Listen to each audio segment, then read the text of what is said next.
Oh, it's crazy. Oh.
Yo, what's good, guys? So we have some updated settings to go over today, mainly around being able to maximize your aim and your controller responsiveness if you're on controller.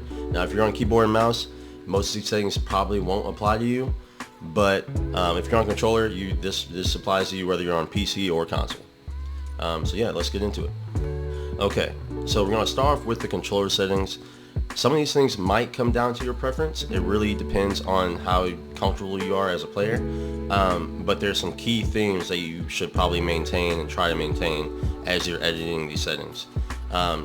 Number one thing is when you're using a button layout, try your best to enable yourself to do as many functions as you can while still having your thumbs on your thumbsticks. So for me, I play tactical and I have a Scuff and Vision, so I have back paddles that I map my buttons to so that I don't have to take my thumbs off my analog sticks often at all. So run this. I would run tactical if you can. If you don't have a controller with paddles, it's okay to run like a bumper jumper where this will switch your tactical and your jump. Or you can do a bumper jumper tactical as well. One of these two would probably be what I would suggest if you don't have a controller with back paddles. All right, moving on from that, definitely turn controller vibration off because we're talking about maximizing your aim potential, and this is something that definitely makes a very big difference when it comes to making those little micro adjustments that you need in order to be able to stay on target. It might feel weird for you. I understand. I went through it too, but trust me, it'll benefit you in the long run. Okay, now the dead zone inputs are very important, especially when it comes to how responsive your controller really is when you're trying to react to different things. So starting off with the left stick min, you want to have this as low as possible because this is the minimum that you need to move your left stick to be able to move and sprint. As we'll get into later, when you have automatic sprint on, you want to be able to move really quickly left and right, back and forth, just so that you can, increase your movement and catch people off guard. Furthermore, the left stick max, you want to move this down. Now, at default, it's going to be at 99. You want to move this down. I would start off moving it down to around 60, and then if you feel like you're still reacting a little too slow and you're not sprinting fast enough, keep on moving it down. Personally, I like mine at around 45. Alright, now for the right stick min, this gets a little dicey here. So don't copy my exact settings here, just because since I'm using a Scufflin Vision, it comes with ICUE software that I have to use to be able to use my controller, and I can tailor my dead zone there. So my dead zone there is set to 3. Now if you are comfortable with a low dead zone, the lower the better, I would say, as long as you don't have stick drift. And I'll go through how to test your stick drift here in a second, but the max I would go down here is to 3, just so that you can still maintain a good amount of aim assist, rotational aim assist. You can keep your right stick max to 99, that's fine. But yeah, so, okay, there's one last part, of course, and it's testing your dead zones. So if you turn this option on, it'll begin to test. Now, if you have some stick drift, like I'll go through and select, if I had stick drift on my right stick, sometimes it might be doing this. It might be off center, right? Now, if it's off center, that means that you need to move your dead zone up until it gets to a point where it's just sitting like this and you have no stick drift. That goes for both thumbsticks. All right. Okay. Next, we're going to move over to aiming. Okay, so aiming. This is probably why a lot of you guys clicked on the video. So in interest of time, I'm going to just scroll down so you guys can see all my settings right now. And if you're not wanting to hear the explanation behind it and you're comfortable and you understand, then cool. But now I'm going to go through why I'm choosing these specific settings and how you can kind of tailor this towards yourself. All right. So horizontal stick and vertical sense, I typically keep these the same, 9-9, just for consistency. This is preference. Now, if you're struggling to hit shots and you notice yourself struggling to hit shots, I would start off with something like, like around a 6-6, either a 5-5 or a 6-6, and then incrementally move yourself up. Okay. Now, if you're at this level and you're able to rock a 9-9, for me, I found that to really take advantage of aim assist, I have my ADS sensitivity multiplier lowered to take advantage of the stronger aim assist on a lower sense. So what this does is whenever I aim in down sights, this slows my aim down so that I can benefit more from aim assist. Obviously, we know aim assist is very broken in this game. It's super strong, so you might as well take advantage of it and abuse it because everyone else is. This is preferential, but I would at least set this to like a 0.9 if you're on a higher, if you're on a sense higher than 7.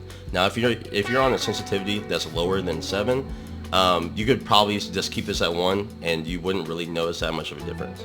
But yeah, okay, moving on. No sensitivity multipliers right now. No changes there in the vertical aim axis. Nothing changes here. Now, aim response curve. This is important. If you haven't seen any type of videos, then you're probably on standard. Change this to dynamic. What dynamic does is it gives you rotational aim assist. So when you're moving left to right, strafing, you get a lot more aim assist and it's a lot stronger. This is by far the best option in the game is dynamic. No changes here. You can probably play around with gradual and instant ADS sensitivity transition timing. I keep it on instant just because that's what I'm so used to playing after all these years. So moving on from that, the biggest thing to change here would be Black Ops. So you might be set on default already if you haven't tailored or tuned your settings yet. Switch it to Black Ops because this gives you a larger slowdown, and it's just stickier. It feels stickier. It feels like you're really locked on to the guys who are moving around, especially when you're strafing left to right, like we said, abusing that rotational aim assist. Everything else here is standard, haven't changed it. And then next, we're just going to go over to gameplay. Now, in the gameplay settings, if you remember from my last video, I said a few things about this automatic attack sprint in combination with the slide maintain sprint.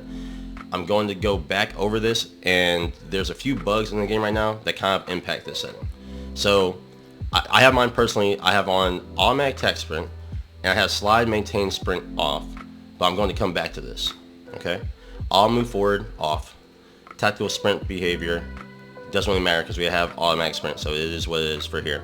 Now, ground mantle, I have this off. I have anything around automatic mantling off because I jump shot a lot and I don't want to accidentally mantle on a ledge while I'm trying to shoot my gun. Okay. Now, this is where we're going to make a change from my last video at least. I have this set to slide only, but if you set this to slide only, this gives you the fastest slide and the fastest ability to come up out into a slide cancel. But if you have slide maintains on, for some reason it bugs out and it will make you dive sometimes. So if you're having issues with your slide only and you're accidentally diving, turn slide maintain sprint off. You might get a few more dead slides just because you have to give it time and you have to get the timing right. But really turn it off just so you don't accidentally dive, and this is by far the most responsive slide that you can do. Now, if you want to have slide maintain sprint on and you eliminate just to eliminate dead slides, potential dead slides, make sure to turn it back on to tap to slide. So this makes it so you tap it to slide and then you hold to dive. All right, but you will have to deal with a little bit of a delay before your slide actually, before your slide animation actually hits. Okay. Parachute auto deploy, turn this off. So if you see me jumping off to a building and I just land and I pull my parachute right before I hit the ledge, it's because this is off. Sprinting door bash, of course, have this on. It's usually on by default, I believe.